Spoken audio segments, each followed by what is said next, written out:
میرے پیغمبر آپ سے جب میرے بندے میرا پتہ پوچھیں کہ اللہ کو ملنا ہے کہاں ملے گا، رب العالمین نے فرمایا محبوبم انہیں بتا دیجئے کہ انی قریب، میں تو تمہارے قریب رہتا ہوں۔ الہ العالمین کتنا قریب ہے تو، تجھ سے ملنے کے لیے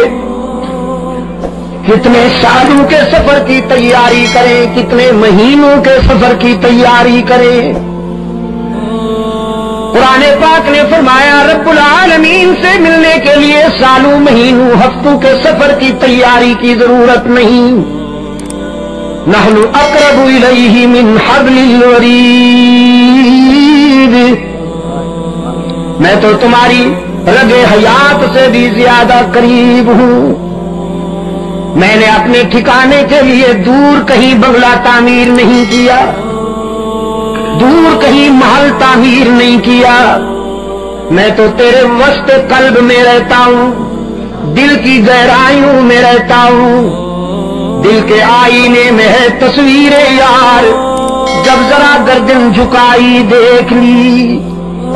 جب اتنا قریب ہوں ادعونی استجب لکم، تو پھر مجھے پکارا کرو نا، میں تمہاری دعا و پکار سننے کے لیے ہر وقت تیار ہوتا ہوں۔ لیکن الہ العالمین تجھے تو وہ پکارے جن کی جبین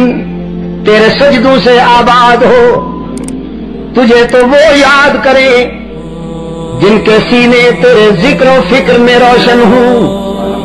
تجھے تو وہ یاد کرے جن کے نامہ اعمال میں خوبیاں ہی خوبیاں ہوں،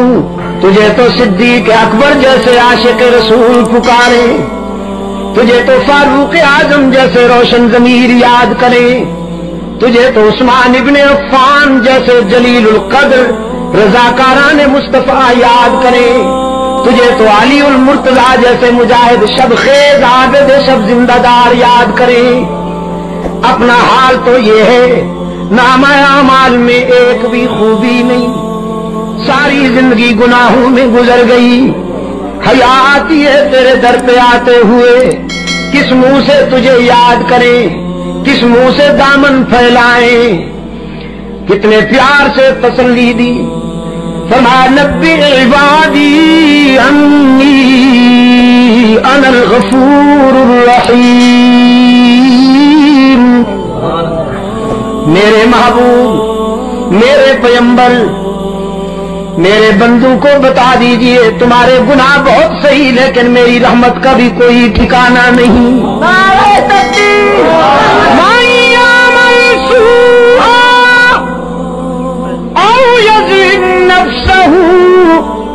ثم یستغفر اللہ یجد اللہ غفورا رحیما، جس نے بہت گناہ کیے ہوں، زندگی کے سفر میں قدم قدم پہ ٹھوکر کھائی ہو، لیکن جب شرمندہ ہو کر میرے در پہ آئے گا تو مجھے غضبناک نہیں پائے گا، مہربان پائے گا۔ نعرہ تکبیر۔